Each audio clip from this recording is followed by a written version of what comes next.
n সংখ্যক বাহু বিশিষ্ট একটি বহুভুজের আমাদের কর্ণের সংখ্যা বের করতে বলেছে। তাই দেখো n খানা বাহু যদি থাকে তার n খানা শীর্ষবিন্দু থাকবে, আর n খানা শীর্ষবিন্দু থেকে কর্ণ টানতে গেলে আমাদের দুটো শীর্ষবিন্দু দরকার। তাহলে সেটা আমরা কত উপায় নিতে পারবো? NC2 উপায় নিতে পারবো। কিন্তু এর মধ্যে আমাদের n খানা যে বাহু আছে সেগুলো তার কর্ণ হতে পারবে না, তাহলে তার থেকে nটা আমাদের বিয়োগ করতে হবে। তাহলে যদি কর্ণের সংখ্যা বের করতে বলে বহুভুজের, সেটা আমাদের ফর্মুলা হবে NC2 - n। দেখো একটা উদাহরণ দিয়ে বুঝতে পারো, একটা যদি চতুর্ভুজ হয় কোনো, তাহলে তার আমাদের চারটে শীর্ষবিন্দু থাকছে। এই চারটে শীর্ষবিন্দু থেকে আমরা দুটো বিন্দু কতভাবে নিতে পারবো? 4C2 উপায় নিতে পারবো। কিন্তু তার মধ্যে এই যে চারটে বাহু রয়েছে এরা তো আর কর্ণ হতে পারবে না, তার এর থেকে আমরা 4 বিয়োগ করে আমাদের ওর কর্ণের সংখ্যা বের করতে হবে। তাহলে এখানে আমরা প্রথমে NC2 বের করছি। NC2 যদি ভাঙাই তাহলে কত হবে? উপরে n ফ্যাক্টোরিয়াল হবে, আর আমাদের প্রথমে n-2 তার ফ্যাক্টোরিয়াল হয়, আর তার সঙ্গে 2 এর ফ্যাক্টোরিয়াল, মানে এই n থেকে 2 এটার বিয়োগফলের ফ্যাক্টোরিয়াল হয়, তারপরে যেটা নিচে থাকে 2 তার ফ্যাক্টোরিয়াল হয়। এর থেকে আমাদের -n ছিল। তাই দেখো উপরে n ফ্যাক্টোরিয়ালটা যদি আমরা ভাঙাই তাহলে পাবো আমরা n into n-1 into n-2 তার ফ্যাক্টোরিয়াল, আর নিচে আমাদের n-2 তার ফ্যাক্টোরিয়াল ইন্টু 2 এর ফ্যাক্টোরিয়াল 2 হচ্ছে -n হচ্ছে। তাই দেখো n-2 ফ্যাক্টোরিয়ালটা কেটে যাচ্ছে, তাহলে এদের থেকে আমরা n কমন নিতে পারি। n কমন নিলে দেখো n-1/2 -1 হচ্ছে।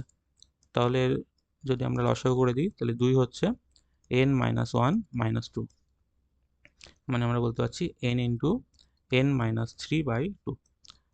তাহলে আমাদের অ্যান্সার হচ্ছে option C, n into n-3/2। দেখো এই ফর্মুলাটা মনে রাখতেও পারো, না হলে আমাদের এই কনসেপ্টটা তো মনে রাখবেই, মানে NC2 থেকে nটা বিয়োগ করলেই যে হয় সেটা মনে রাখতেই হবে।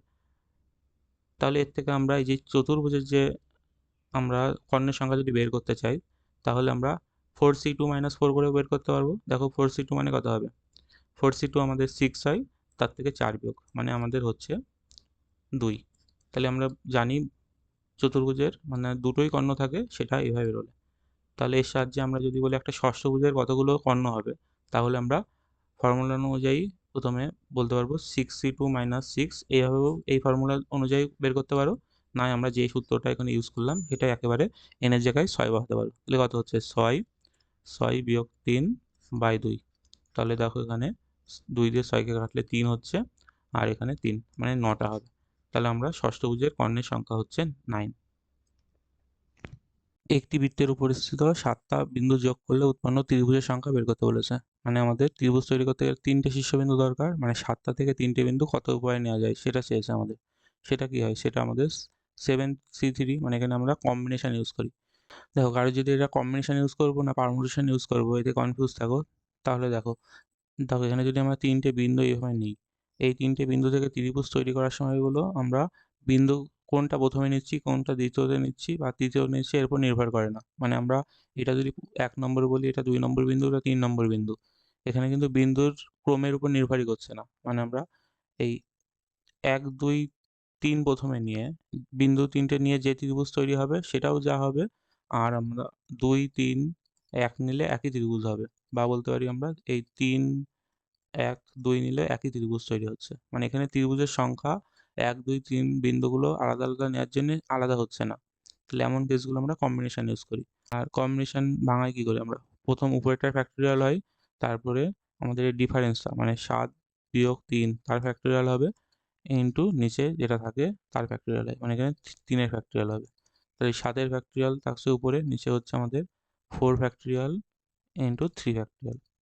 তাহলে 7 ফ্যাক্টোরিয়ালকে আমরা এভাবে লিখতে পারি 7 ইন্টু 6 ইন্টু 5 ইন্টু 4 ফ্যাক্টোরিয়াল, আর নিচে এটা 4 ফ্যাক্টোরিয়াল থাকলে, আর 3 ফ্যাক্টোরিয়াল মানে আমরা জানি 3 ইন্টু 2 ইন্টু 1। তাহলে এই 4 ফ্যাক্টোরিয়ালটা কেটে দিলাম আমরা, আর এই 3 আর 2 6 মিলে 6 কেটে দিলাম, তাহলে 5 7 আমাদের 35 হচ্ছে। তাহলে আমাদের অ্যান্সার হবে সি। একটি দাবার বোর্ডে অর্থাৎ আমাদের একটা চেস বোর্ডে কতগুলো বর্গক্ষেত্র আছে এটা আমাদের বের করতে হবে। দেখো এটা একটা চেস বোর্ড এমন দেখতে হয় একটা। তাহলে এখানে যদি আমরা নাম্বারিং করি, এখান থেকে দেখো 1 2 3 4 5 6 7 8, মানে এদিকে আমাদের 8টা এমন বর্গক্ষেত্র হবে। আর নিচের দিকেও দেখো সেম ভাবে আমরা 1 2 3 4 5 6 7 8। তাহলে আমরা যদি ছোট ছোট এই বর্গক্ষেত্রগুলোর কথা ভাবি, তাহলে এমন আমরা কতগুলো বর্গক্ষেত্র পাবো বলো তো?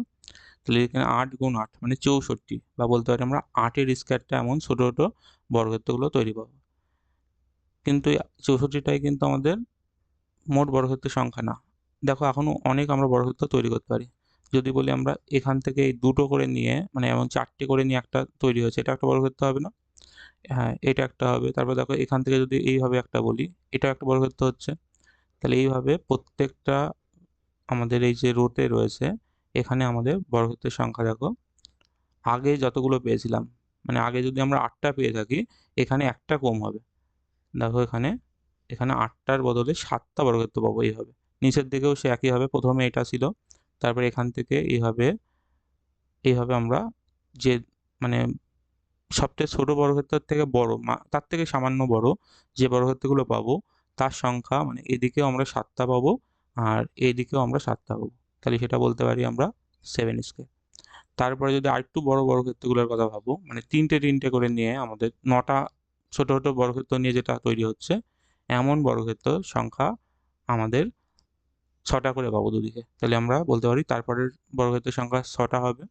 তারপর একইভাবে আমরা 5-এর স্কোয়ার পাবো, তারপর 4-এর স্কোয়ার হবে, এইভাবে আমাদের 3-এর স্কোয়ার, তারপরে 2-এর স্কোয়ার, আর একদম শেষে এটা থাকবে, মানে একটাই আমাদের থাকবে, মানে পুরো বড়টা, এই বড় একটা আমাদের বর্গক্ষেত্র থাকবে, সেটাকে আমরা 1-এর স্কোয়ারও বলতে পারি বা 1ও বলতে পারি। তাহলে এইভাবে আমাদের টোটাল বর্গক্ষেত্রের সংখ্যা।